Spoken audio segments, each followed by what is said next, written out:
We are talking with Hillsborough County Commissioner Ken Hagan. Of course, after yesterday's big vote, it was a unanimous vote when it comes to the Hillsborough Community College campus, and it was a unanimous vote yesterday. That is a big vote that moves this step forward for the Rays, who will try to get the funding here to start really moving forward with this stadium on the campus site. Good morning, Ken. OG Goon, Ken Hagan. How you doing? Absolutely. Don't leave that out, Aaron. I'm doing great, buddy. I would never leave that. That's the most important thing is you've been with us since the beginning of the ride. And we've been all together for this Rays Stadium ride. So, Ken, what happened yesterday and where's the level of optimism now where not only did we see the new ownership group, we heard from Governor Ron DeSantis getting involved in this yesterday. Well, I think you characterized it accurately when you said it's a good step. It's a first step of many that will need to occur before ultimately finalizing a deal, but it's encouraging. It was, again, a necessary step that had to occur, and it essentially establishes a framework for negotiation with the college with respect to HCC's location and the Rays development plans for the site. And when it comes to the college committee, the committee that voted on this, obviously they're very different than the politicians that are going to have to vote on this later. So it's not necessarily the same thing. But when you see that it is a unanimous vote, for you, is that a sign of kind of what we're going to see where there's not that everything's going to be unanimously in favor of this, but there is just a much larger appetite to work with this new ownership group than there was with the last one? Candidly, that will probably be the only unanimous vote moving forward. But that being said, certainly encouraging. It's my understanding that several of the college's buildings will remain. However, a couple of the buildings will need to be rebuilt, and establish additional square footage and additional programs that'll be allowed. So I think it's going to be a great deal for the college. So I'm very pleased in that regard. Do you think this can realistically get done by 2029? Very aggressive timeline. It is very aggressive. I sincerely appreciate the sense of urgency, having pushed for this to happen for 16 years now. So it's refreshing. I appreciate it, but it is extremely aggressive, and it can be done. And I say that because having spent some time with the Braves CEO many years ago, he shared with me that it only took 3 or 4 months to broker their deal, and from the time they broke ground, 2.5 years later, they were playing ball.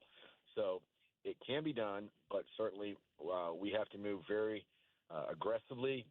And that's a bit of a challenge for the elected officials because as elected officials, it's incumbent on us to be responsible stewards of the taxpayer dollars.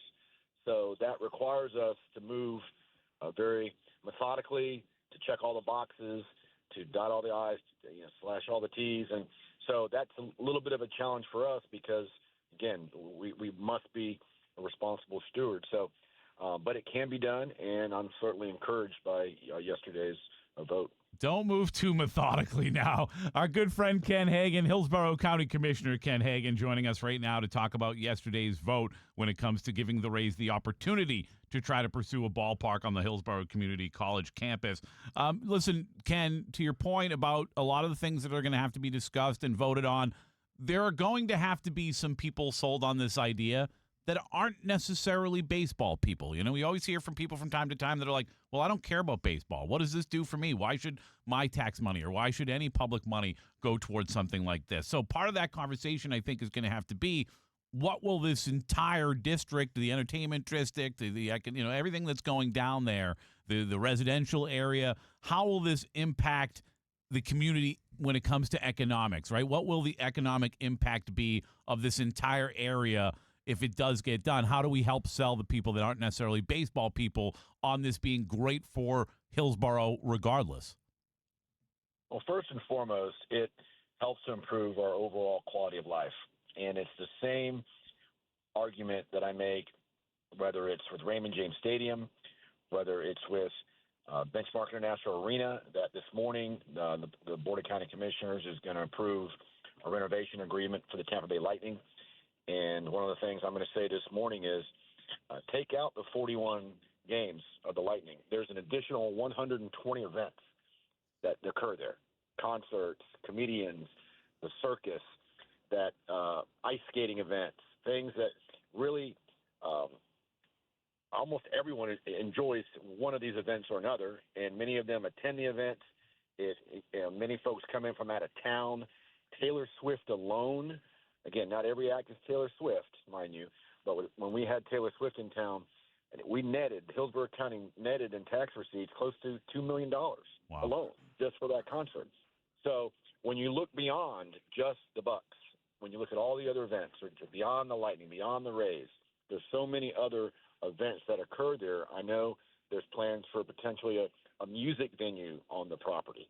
There's all kind of different events, whether it's mixed-use development that has restaurants, bars, and their model is the Battery in Atlanta, and they characterize it as the Battery on steroids, because the Battery is about, I think, 60, 65 acres, and this is 100, 110 roughly. So they have some very extraordinary plans that go way beyond Tampa Bay Rays. So irrespective if you like baseball or like the Rays or like the owners, overall, when you look at the development plans that I believe are going to present here very soon, it's something that's hard to not like. You'd have to think, Ken, and once again talking with Hillsborough County Commissioner Ken Hagan, that during football season, some of those concerts that they can't have at Raymond James Stadium, very easy because of close proximity to Raymond James Stadium, that you can now fill up that calendar and just do it where the Rays are playing.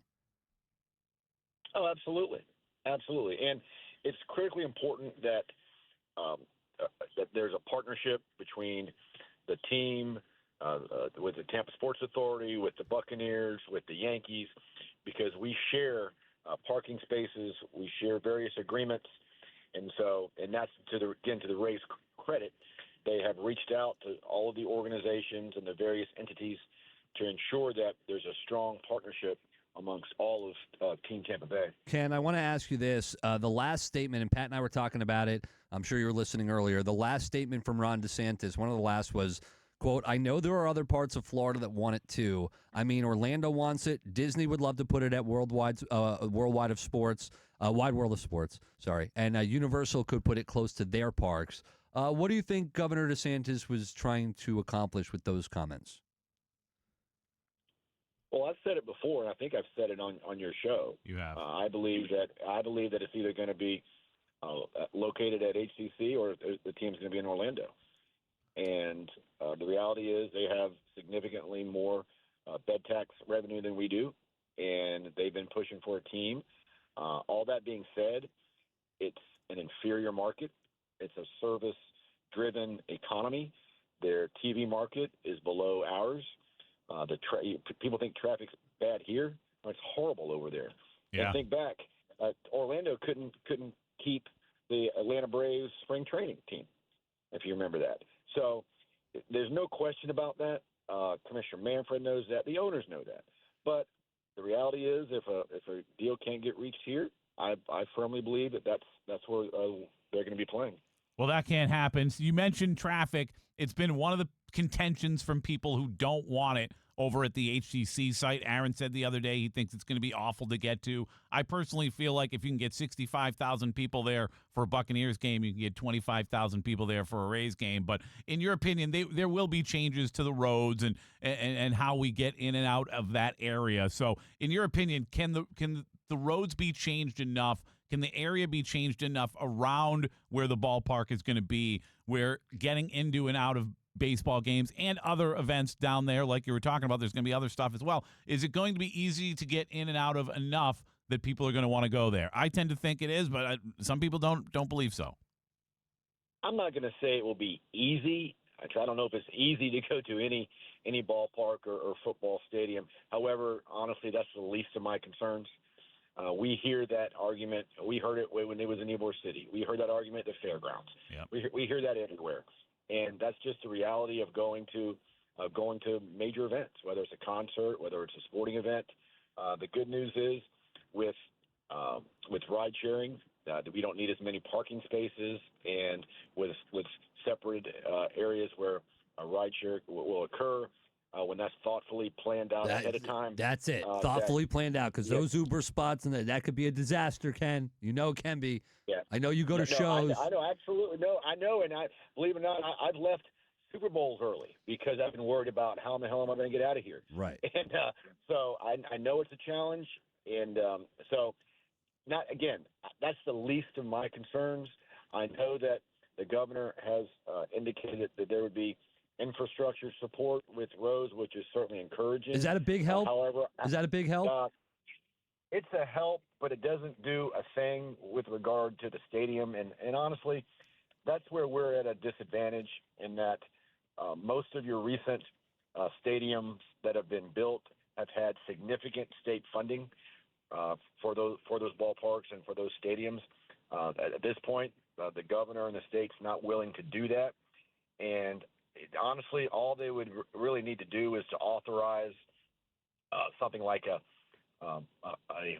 car tax, rental car tax, that could be utilized, the user fee, paid almost entirely by tourists that come into town. Little things like that would go a long way on helping to finance the ballpark.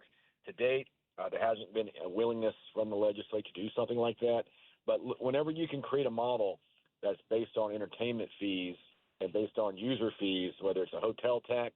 Again, I paid that when I went to Detroit to watch the Bucks play up there this year. I got my bill, 6% hotel stadium tax. We go to the Rangers. You go to Texas Live. You go to a restaurant or bar there. You get your bill, 3% fee, again, to pay for the ballpark. So whenever there are fees like that, most folks are comfortable with that because it's a user fee, and you decide whether you want to go there and you're willing to pay it. I love it. Ken, before we let you go, I just want to say thanks so much for donating to our spaghetti dinner next week for the Hillsborough, for the homeless empowerment program here in Clearwater. We really appreciate you donating because that's a great program over there, and we're psyched to go do a spaghetti dinner, and you're helping us. Oh, I really appreciate that. When I heard you guys were involved, I wanted to jump in and contribute a little bit.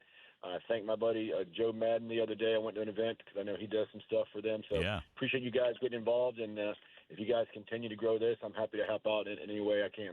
Hillsborough County Commissioner Ken Hagan. Ken, we love you. You are the man. Thank you. Appreciate you, man. We'll talk to you later. All right, guys. Take care.